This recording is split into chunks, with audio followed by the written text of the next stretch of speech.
آپ حضرات نے جو تقریریں پیش کی بڑی عمدہ تقریر کی الحمدللہ عالمین بہت دلچسپ اور بہت جامع اور حالات حاضرہ سے مستعمل میں آپ حضرات کو اس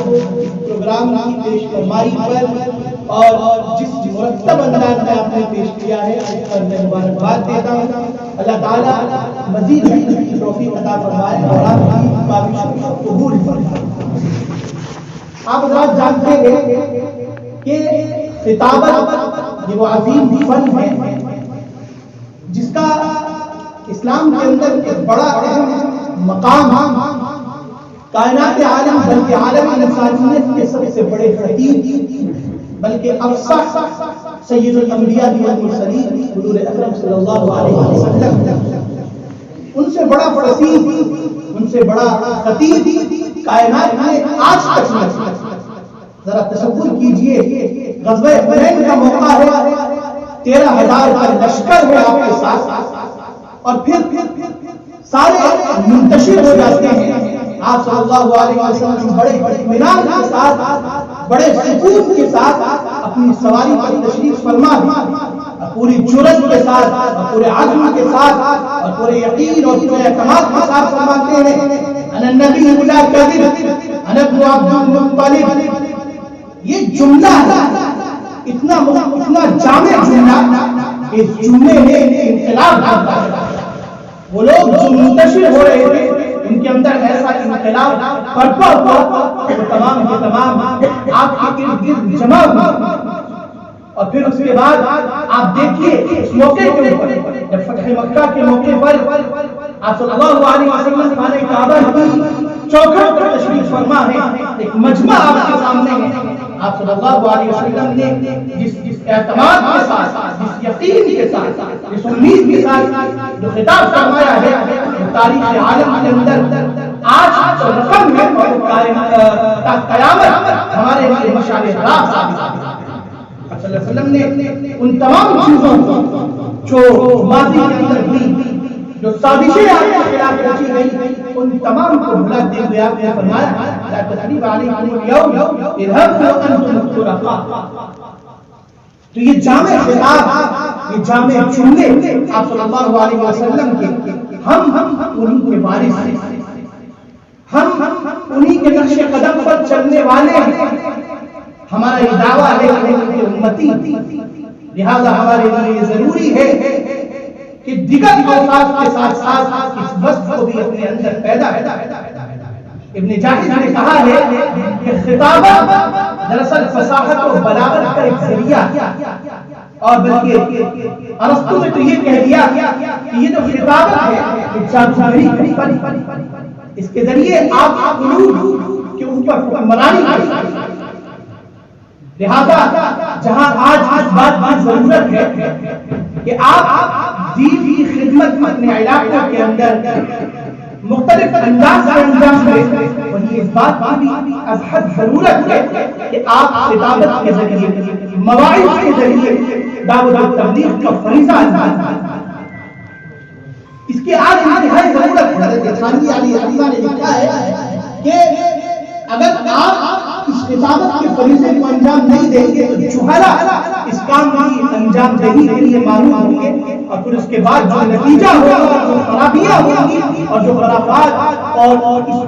کے اندر پیدا ہوگی اس کا تصور نہیں کیا جا سکتا. حضرت تھانوی یہیں پر لکھتے ہیں ایک واقعہ بیان کرتے ہیں کہ میرا ایک بار دیوبند جانا ہوا. ذکر کرتے ہیں کہ واقعے کے اندر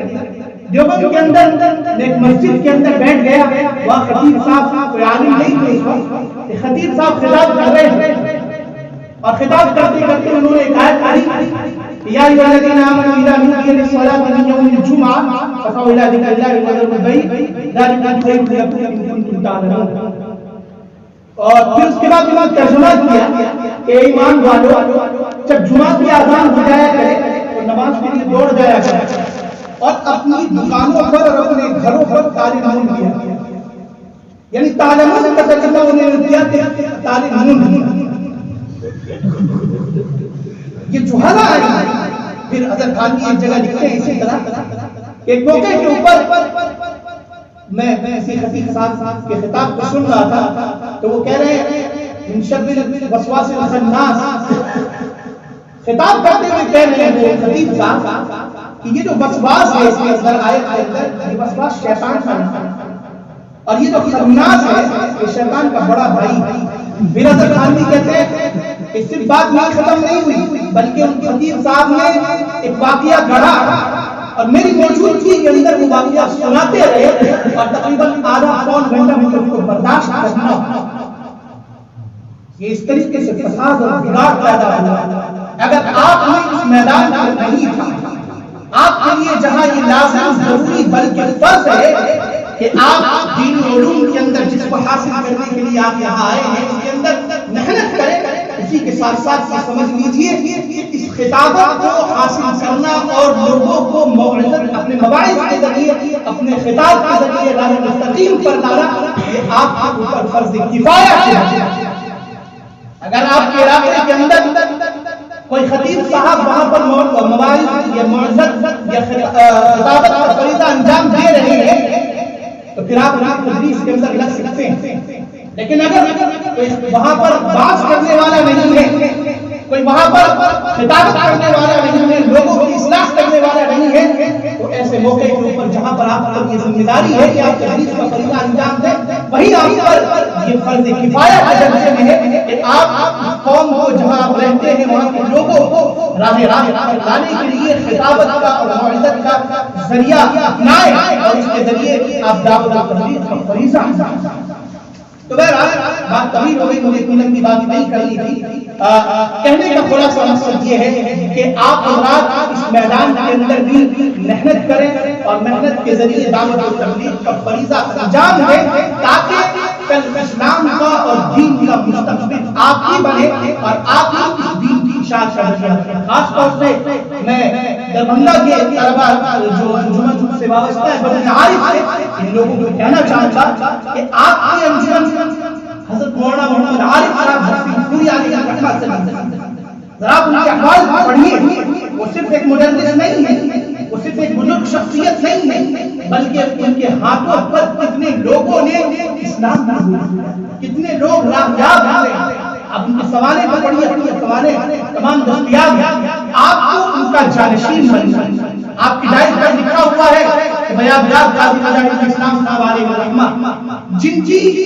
علمی وقار اور علمی عظمت کو پورے علمی دنیا میں آپ کو ان کا جانشین بننا یہ اس بات اس سے یہ بات ثابت ہوتی ہے کہ جہاں آپ کو علمی میدان کے اندر محنت کرنی ہے علمی میدان کے اندر اپنا ایک مقام اپنا ایک امتیاز پیدا کرنا ہے وہی دعوت و تبلیغ کے میدان کے اندر خطابت کے ذریعے سے آپ اپنا مقام اور اپنا امتیاز پیدا کرنا ہے انہی چند باتوں کا